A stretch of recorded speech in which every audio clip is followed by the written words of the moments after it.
Well, now I'll tell you a little bit about myself. I am a woman of God. I believe God has brought me to this movement. I know most of you don't know this, but I am actually a shy person. and public speaking really makes me nervous. But I think by the grace of God, He did bring me into this movement. And I'm very humbled. Now let me tell you, I am the daughter of an immigrant, the daughter of a man that was a smuggler. He was a coyote.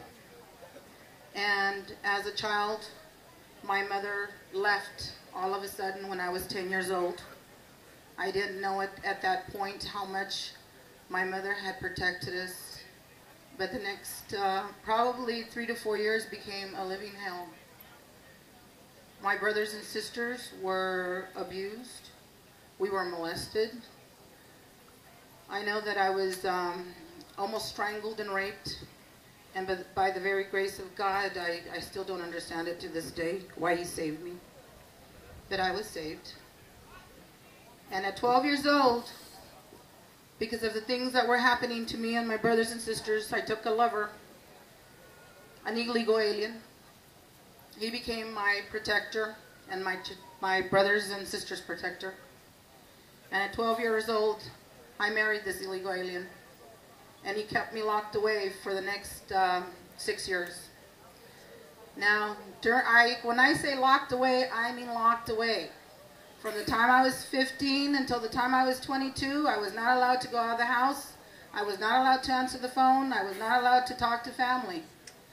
And the only comfort I had is that as a child, I liked to read. And I read. And God could have put any kind of book in my hand, but He put history of America, American heroes. Those books taught me about men and women that had died for this nation. And I surrounded myself with that. I spent 26 years married to that man. I loved him. I adored him. I was his wife. And I would have probably gone to hell for him. But God had other plans for me. One day, I went to an immigration conference that was being held. And there were my Hispanic leaders. And there was the Catholic priests. I was very Catholic. I'm sorry that it's come to what it's come to. I was a Democrat. I didn't think my life was not normal. But there was Barbara Coe, this feisty little woman. I mean, she's tiny. And they were just verbally beating the crap out of her. And that terrified woman that I was, that very rarely spoke out, just shouted, "You're wrong, you're lying. There is a problem with illegal immigration." I think if my Hispanic leaders would have said that day, all those years ago, my God, over 12 years ago, Barbara, if they would have said, "We have a problem. Illegal immigration is our problem. It's destroying our nation," I probably would have gone home and nothing would have happened.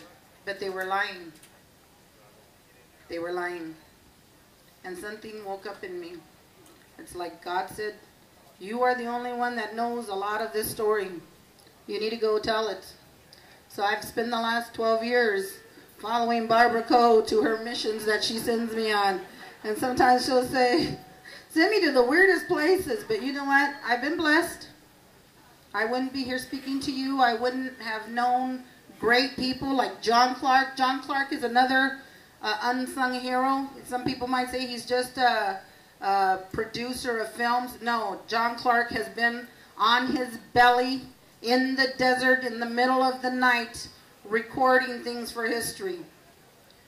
We are in deep, serious trouble. Very serious trouble. Now, the American media doesn't pay attention to me. The Mexican media does. And the enemies know who I am. Yeah, I've been chased. I've been threatened. I've been called traitor First time I was called traitor, I said, traitor to who? That's what I said, traitor to who? And they said, La Raza. And I'm thinking, La Raza? I'm thinking, isn't that something from the 60s or 70s, some kind of weird group? No, these people had been organizing in the junior highs, organizing in the high schools, organizing in the college. And they grew up, guess to be what? They grew up to be California senators, California assemblymen, California speakers of the House, Antonio Villaraigosa, Fabian Nunez. These people run our legislature, and it gets crazy. Me and my sister decided, my sister Angie, she would do Northern California, I would do Southern California, and we would fight this together. Well, one day she calls me out of the blue and she says, crying, I'm not going back to Sacramento. I said, why aren't you going back to Sacramento? And she goes, they called me a paper mache Latina. And I said, what the hell does that mean? What? Fake Mexican? Who the hell cares? You're an American.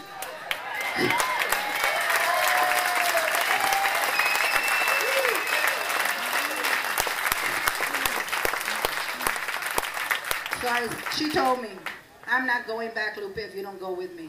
So now, not only do I have to take care of Southern California, I have to tripe all the way to Sacramento and do things. But guess what I found? They're letting illegal aliens testify before the Senate. They're letting illegal aliens testify before the Assembly. And guess what? When I go testify, even Republican elected officials vote against me, who I go and say, it's against the law to give driver's licenses to illegals. It's against the law to give in-state tuition to illegals. What is the matter with you? Why aren't you following Americans' laws?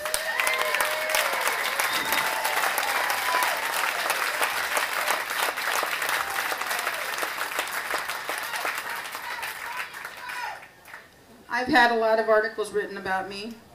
One is in the New American last month, of March. It's in here, you can read about me. And you could also Google my name and you could find out what me and my sister have been up to. I could go on and on. I'm just going to read you a speech I gave, I think it was May 3rd, which was last week, to my Board of Supervisors. This is how bad it has gotten. I live in Santa Ana. 78% of my neighbors are illegal aliens. I pay $500 a month to send my granddaughter to a private Christian school because most of the children in the school that I went to as a child are illegal aliens. My city has been taken over completely and the elected officials just sit there. My children don't want to live in the city they were born in anymore. This is the speech I gave just last week. On March 27, 2006, the city of Santa Ana was attacked. But few people know about it. There is a film about it, about what happened to government buildings. I want that tape. On that day, in the city that I have lived in for 37 years, people carrying the Mexican flag invaded and attacked at least 5 county government buildings, causing damage. My youngest child and my good friends work in those buildings. People carrying the Mexican flag chased down county workers. Some were hurt. One was stabbed with a Mexican flag. People carrying the Mexican flag started a riot on my street, Bristol. Bristol was spray painted, "This is Mexico." People carrying the Mexican flag running down Bristol attacked Mater Dei High School. Their staff held their ground and saved Mater Dei from damage. Kids carrying the Mexican flag attacked Century High School. Those same kids went crazy and tried to take the American flag down. Santa Ana school staff saved that American flag.